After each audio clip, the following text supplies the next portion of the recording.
and I'm delighted to welcome Roland Lynch from the Dundalk Institute of Technology. Thank you very much, Roy. Thanks, Roy. Thank you all for coming. My name is Roland Lynch. I'm coming from Dundalk IT. I'm going to talk about a case study of a game that I created. It's an alternate reality game. Before I begin, I just want to get a show of hands from people about who know actually what an alternate reality game is.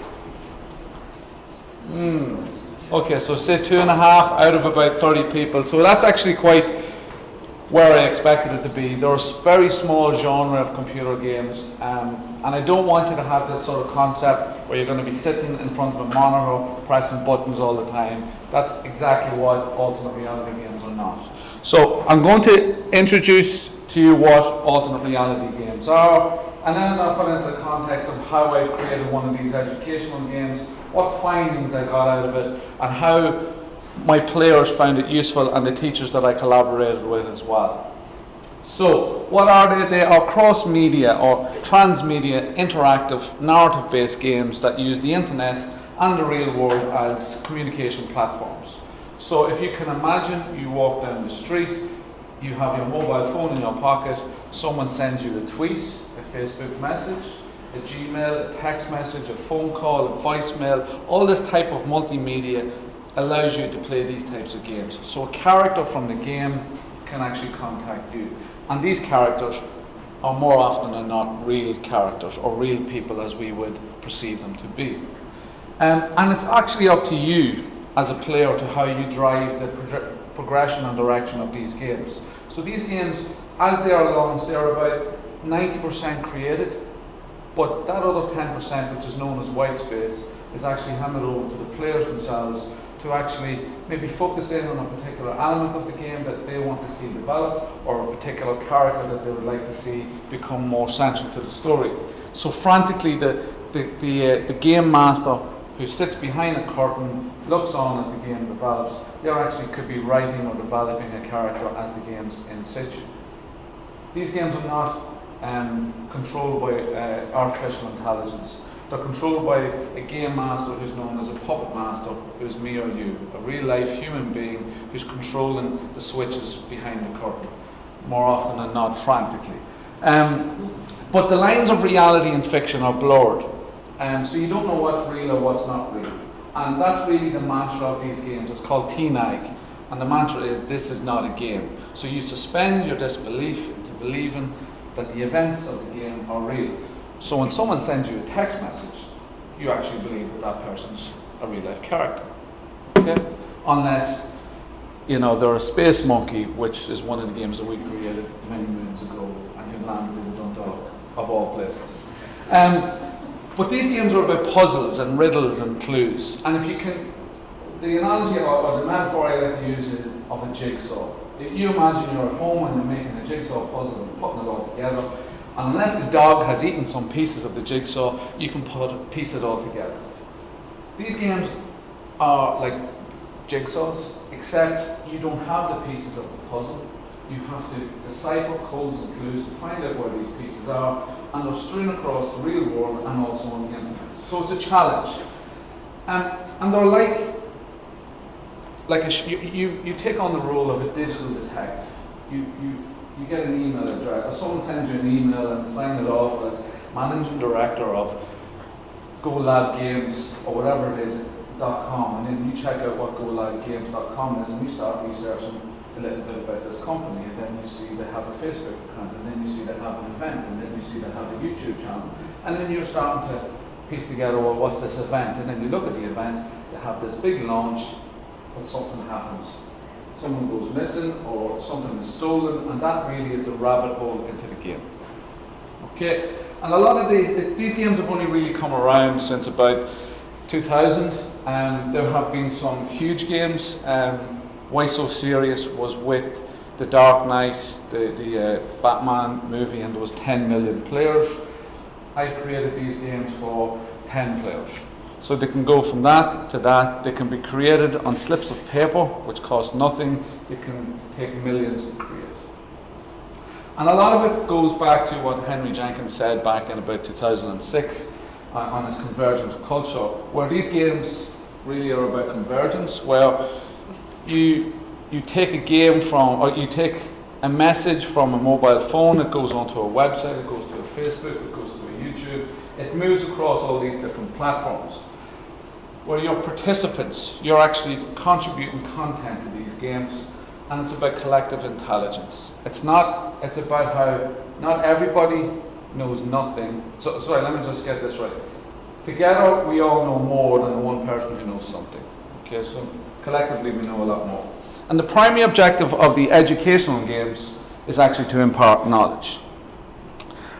Fundamentally, these games are about stories, and I could go into the reasons about why I chose 1916, but fundamentally, it's about history, and history is full of stories. So I wanted to focus on particular stories from 1916 to tell, and if you look back then, I focused primarily on second level students, junior certificate students who are covering the Easter Rising as part of the junior cert or junior cycle, whatever term you want to use. And I looked at the stories, but obviously I had to make sure that the story that I was going to create about this game would have aspects that were real and some which were fake, but I had to make sure that the players left knowing what was real and what was fake before they were to sit the junior certificate.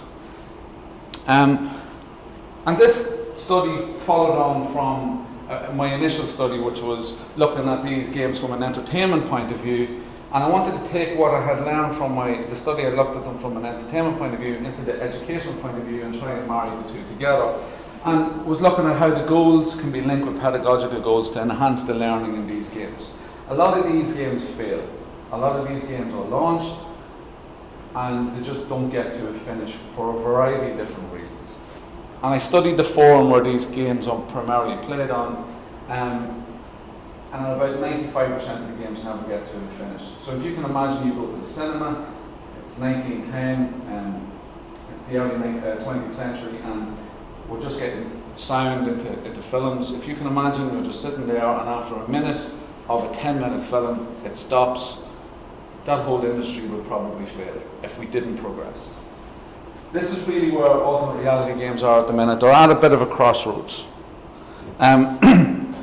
So I had a challenge then of trying to tell a 100-year-old story.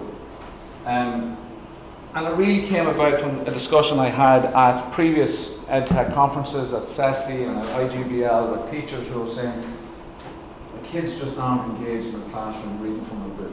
Yes, we show YouTube videos. Yes, we have some photographs. Yes, we do some reenactments, but they're just not engaged throughout. They want to have something that's a little bit more interactive. I had done a presentation on alternate reality games. I always had this interest in doing something educational, so I started to piece together the stories from this particular junior certificate book on history about the Easter Rising. What was interesting to me, I went up, had a look around the streets of Dublin, went to these different museums, went on different walking tours, and I came back with some ideas. And the ideas kind of centered around the creation of a diary. Joseph Plunkett kept a diary during 1913, 1914 when he went to Germany. So I thought, and I had access to this diary online, why don't I take some of the factual content from this diary, weave it in with my own particular story, and start creating some aspects towards a game. So it was a design-based research game where I had a study where I had a problem, I came up with my solution, and then I wanted to evaluate my solution. So one of the things, I had a pilot group of players, and I thought, yes, this is great. I'll use Facebook, I'll use YouTube, I'll use Gmail. I couldn't use text messages, but I'll use all this sort of multimedia artifacts, and I'll get the players. I'll use Podger Pierce as the central characters with all, and Podger Pierce will have a Facebook account, and it'll be great. And my pilot player said, nah. And I said, well, he'll have a YouTube account, and I said, nah. They couldn't suspend their disbelief enough into believing that he would have a contemporary setting. So I needed to step back a bit and then try and have someone from today's world who had a connection then back to 1916. And I went with a fictional character called Lucy Reilly.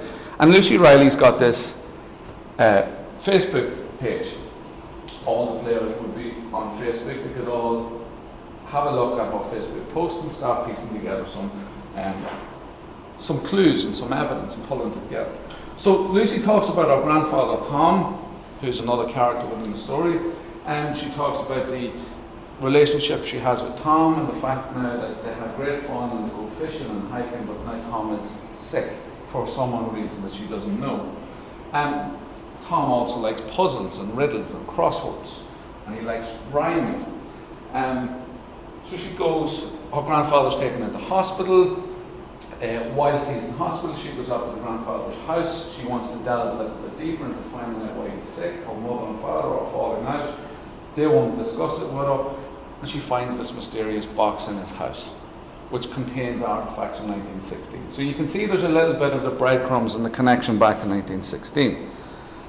So who are my real characters within this particular story? So Lucy Reilly is this 15-year-old girl who has her own YouTube channel. She's on Facebook. She's your typical 15-year-old girl with her Facebook page. What she likes, what she doesn't like, and she has all these different posts that has some evidence that the players are, as detectives, are trying to figure out. This is her grandfather, Tom Reilly. I give you a little bit of an insight as to what his character, but then he also likes puzzles and riddles. He also likes the internet, and he stays in contact with his friends, and he likes the outdoors. I don't want to give away too much because there's an antagonist, and you have to try and figure out, well, who is these folk who are after Tom Reilly and why.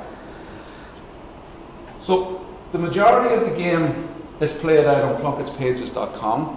I'm going to try and play a video shortly, just a 2-minute clip, just to show you how the game is played.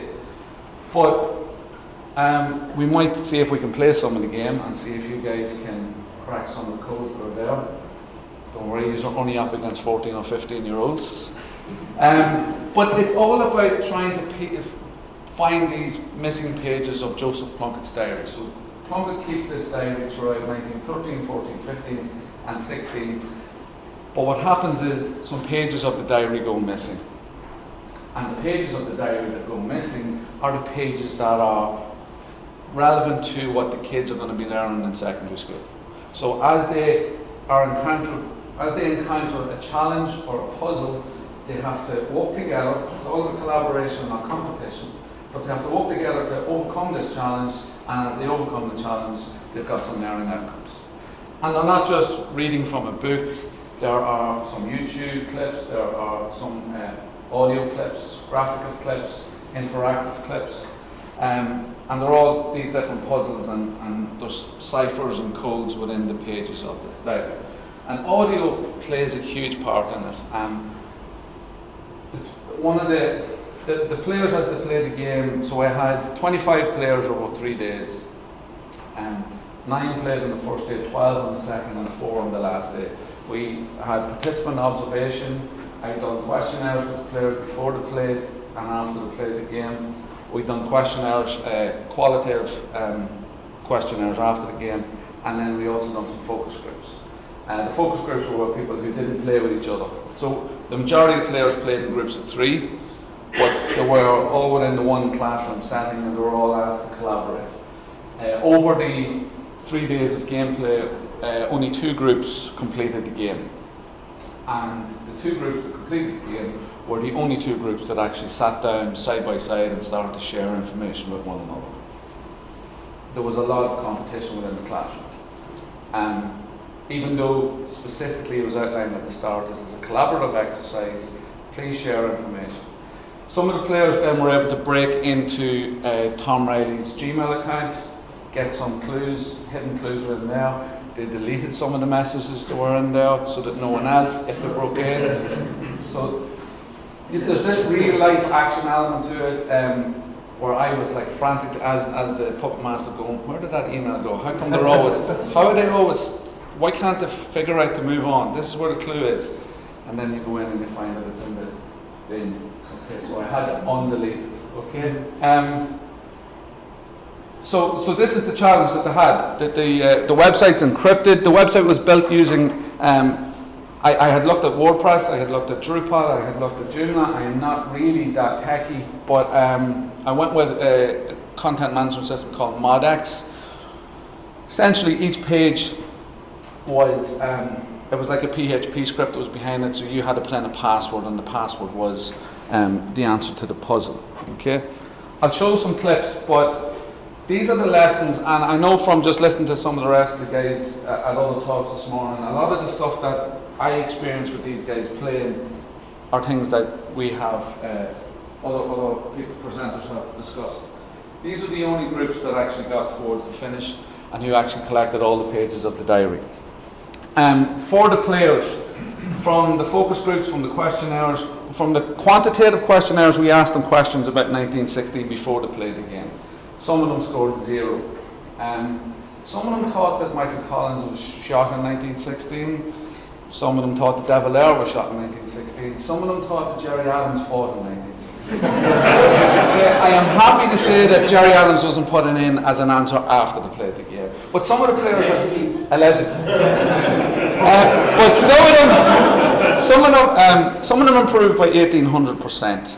Okay, from playing the game to whenever when they were asked after the game. For the players, what really worked for them, high levels of interaction within the game. They did not want to play a game where there were fictional characters, not so much fictional, but say sci-fi characters or artificially intelligent created characters. They wanted real life human beings, which is where the enactment of reality comes. Appropriate and diverse assessments. I don't want you to think that it's question, answer, question, answer, question, answer. Yes, there's elements of question, answer, but they have to branch out into YouTube channels, they have to branch out into Facebook, interact with different players, become a detective in looking through codes and riddles and clues within Gmail, and listen, and constantly listen over to different things that have been said. Feedback, which is coming through a lot in other presentations. The immediacy of feedback is one of the things that they spoke about. If they go in and they sit an exam and they were to answer, Jerry Adams fought in 1916, they're waiting 2 weeks before the teacher hands that back to them. They're still going around thinking that Jerry Adams fought in 1916, allegedly. But when you play these games, you put in your answer, straight away the answer's coming back, yes or no, and they're getting this constructive feedback, whether they're right or they're wrong. Dominantly collaborative play and a sharing ethos. A lot of them still did like this aspect of we wanted to play against them. They were on question 8, we were on question 6. Debriefing, what was real, what was not real after the game, hugely important. I did not want people going in thinking that Tom Riley's grandfather was a member of the military council in 1916. And it wasn't just that they were acquiring this knowledge, they were understanding, but they were also synthesizing and pulling information together. Yeah, I'm just going to finish with this as the dreaded word of the new junior cycle, but there's of the 24 statements of learning, and I'm not a teacher, thankfully at this stage, but there are these things that the government or the department are saying that are new students from this junior cycle, some skills that they should have, interpreting a wide range of text, using digital and technology and digital media. And these are, obviously fundamentally found within games. I'm going to try and play a video. It's a 2-minute clip.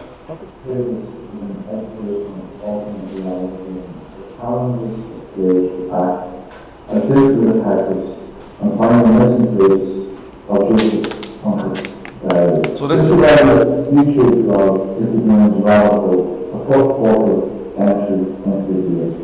Here, there have been insights into prior stories of the night, and can be given piecing together some evidence that Lucy provides, particularly the contents of the mystery box she finds in her grandfather's home. Interaction with Lucy through her Facebook page provided further insights. Here, the expositional backstory is further evidence. Collaboratively, Lucy on the page uploading and sharing information gathered through the gameplay experiences. PlunketT'S.com plans to collect the missing pages of the Irish Rebels 1916 diary. As a first set of challenges are presented to players to overcome. Some are textual, some are audio-based. In order to prevent further slaughter of unarmed people, lot of sport, there are risks. There are everywhere challenges.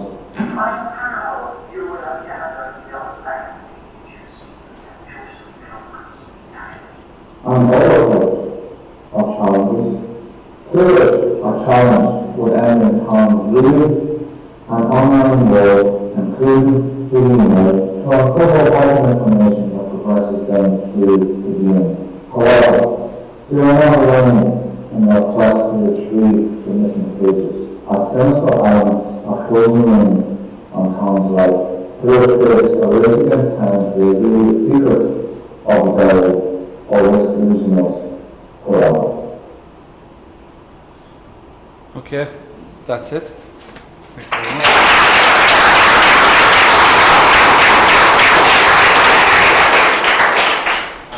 Thanks so much. It's very, very, very interesting. And I mean, I suppose one thing that springs to mind is just that it seems like such an interesting educational tool for people, and insight into a historic event, but also an enormous amount of work, I think, is one thing that springs to the game itself yes. probably took about 3 hours of gameplay. It took 5 months of preparation Sure, pieced yeah. together. Yeah. It was an iterative process. I had a group of transition year students who were my pilot group of players who would tell me what was good, what was bad. Quite frankly, they would tell me in no uncertain terms what was good and what was bad. I had fears or concerns, I suppose, that when I launched the game, which I did originally during the pilot test, that the players would go back and tell their classmates, "Oh, this is the answer to this." Sure, yeah. But that didn't happen on the day. There were a few tweaks to the challenges. Yeah. So, it was quite a lot, extensive amount of work. But I wanted to try and include as many different media elements. I contacted RTE and TG Car for video footage. Really good. No. Yeah. Oh no. No. So I had to create my own video footage. Yeah. But the photographs, you know. One of the things that were coming back from the players was how the story from the book was being brought to life. Yeah. And through this different multimedia. Yeah. You didn't get Dermot Ferreter? No, I Is it didn't. everything else? Guys, any questions? Any questions from the story? Yes. Did you ever consider using anything like the Niantic project, which uses Google Maps as a base so that you have to physically travel to locations, and then all of a sudden maybe a virtual reality letter will appear on your mobile phone to give you a clue like that? Yeah, all of those were considered. During one of the initial slides I had, these games are played online and in the real world, so I needed to have like some sort of real life elements to it. Originally I wanted to do something on World War II, but having Hitler or some of his people walk down the street of Dublin really didn't fit into the context, or in Dundalk. I had visions of going to Dublin and playing the game in Dublin at the locations, but then I also had visions of me trying to look after 25, 15-year-olds, some of them with fully grown beards and alcohol, and yes. So, but yes, there are elements of Google Maps within the game. I didn't want to give it all away, obviously, but yes, these games can be played out over a couple of hours, days, weeks. Why So Serious was played out over 18 months. You know, a really long game. But yes, all of those things can be incorporated into it. There was another question maybe from the back, was there? Yes. Yeah. It seems very like a web quest. Is it basically just like a web quest, but if you build all the stuff yourself? Not so much. No, there are elements, I suppose, to it that there's a quest, though you have to go and find things. But there also is this real world aspect where you meet characters in the real world. Some people can, like, if the players weren't minors, you could use the mobile phone a lot more in terms of texting them. So these games have been played where players from the game have received phone calls at 3 o'clock in the morning. They're mostly played in the States. You know, go and do this, go and do that type thing. So it's not just web-based. They can be in the real world. And that's really where the lines of reality and fiction are blurred. What's real, what's not real? Who is this character, and why are they asking me to meet me in Hyde Park in London at such and such a point using GPS coordinates? But I'm on 12. Yes. Yes. Just very briefly, maybe one last question. No, I think it's a really, really cool approach, Roman, and really interesting. I was wondering, do you see that approach being maybe very applicable to kind of areas other than history? Like, one thing that came to mind when we were talking was like, this would be great for something like on-site training that was kind of real life elements. Yes, there are those. I suppose where I'm pretty much interested in is still within the secondary school or third level. The stories to me are fundamentally, you shouldn't really even be thinking about the interaction. You need to start with your narrative. And fundamentally to me there are a couple of subjects, you know, like your training, which would be, you could create a story around.